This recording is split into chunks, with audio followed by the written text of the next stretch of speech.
nyo. Ano? Nilog nyo nga yung schedule eh. Dapat, Wala ko alam dito eh.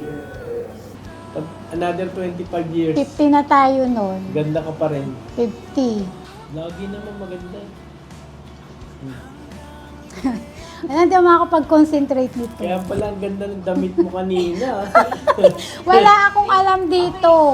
Kakonsyaba na rin namin yung makeup artist niya. Gusto niya talagang makeup artist kasi sabi niya, doon daw siya gaganda. Gusto niya daw maging maganda sa kasal niya. Tapos, pinagtripan namin siya.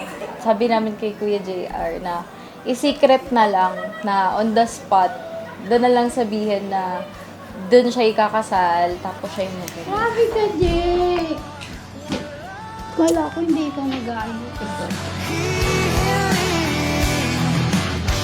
Saksi ang langit sa atin. Hindi. Ah, sige. Wala kasi ko alam eh. Ano? Pwede mo ngayon. Ah, ba't kayo? Ngayon nga! Di nga! Ngayon. Oo! Gawa yan ng mga anak mo. Surprise. Gusto nila ma-surprise ka. Surprise.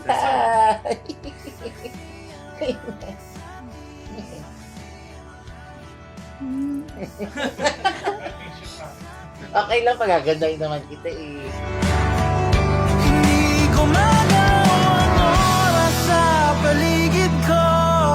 Pati itong mundo'y tumitigil habang ako'y nasa tabi mo. Halika't sumayaw sa ilalim ng bituin habang ako'y nakatingin sa'yo. Wala na akong ibang mahihiling. Saksi ang langit.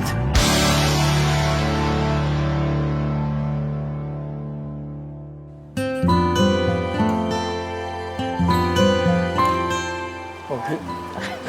Bagay. Right? Kung tayo ay matanda na, sana'y di tayo magbago. Kailanman, nasaan man, ito ang pangarap ko. Makuha mo pa kaya kuyagkan at yakapin.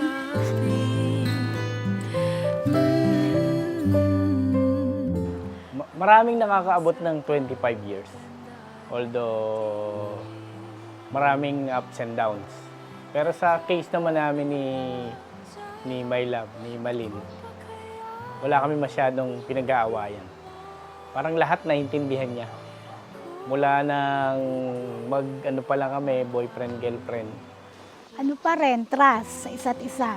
Kahit ano man marinig mo, kapit ka lang. Huwag kang gi-give up. Pagdating ng araw, ang iyong buhok ay puputi na rin. Sabay tayo mangangarap ng nakaraan natin. Ang nakalipas ay ibabalik natin. Ipapaalala ko sa'yo ang aking pangako na ang pag-ibig ko'y laging sa'yo. Kung maputi na ang buhok ko.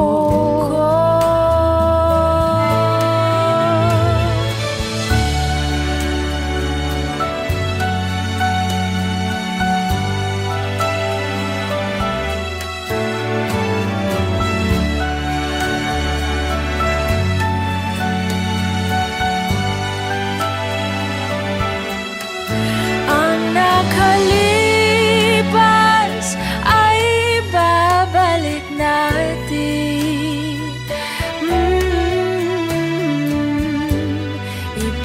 pag-aalala ko sa'yo. Ang aking pangako na ang pag-ibig ko'y laging sa'yo. Kahit maputi na ang buhok ko, kahit maputi na ang buhok ko. Kasi ang alam ko, simpleng wedding lang eh. Kaya nagulat ako, may may ganitong ganap. Sobrang touch ako.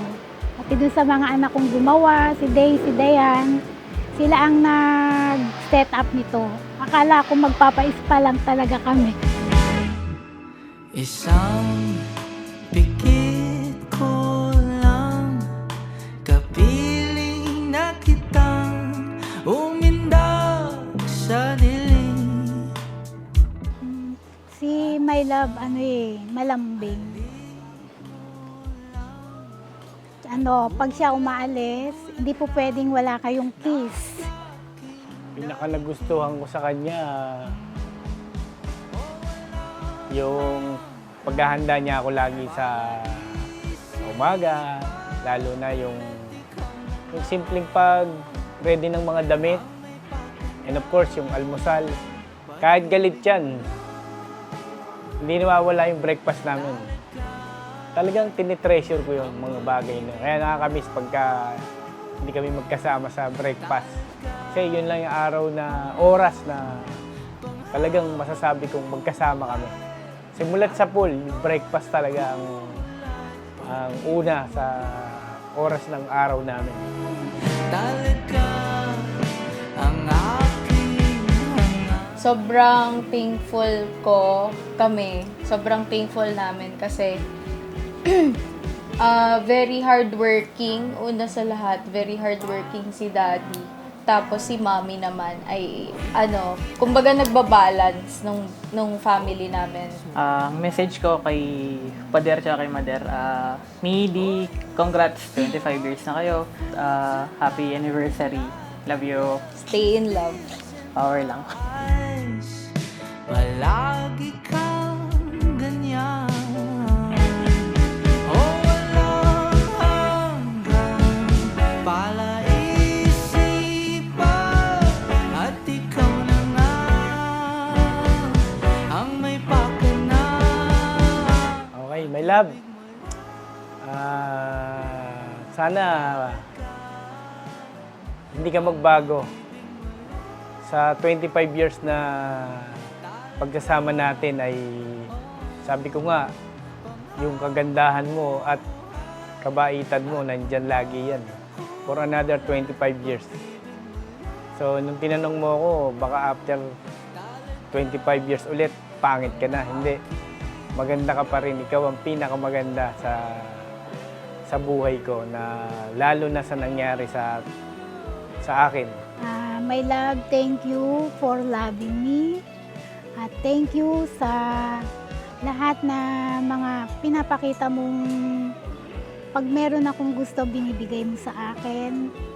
Lahat ng hinahanap ko sa isang lalaki, nasa iyo ng lahat.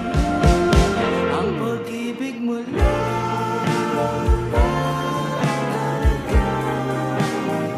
ang pag-ibig mo lamang talaga.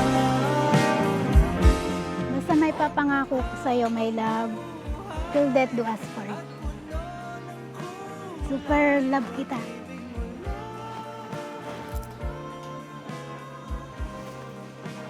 Everyday kasi nagsasabihan kami ng I love you eh.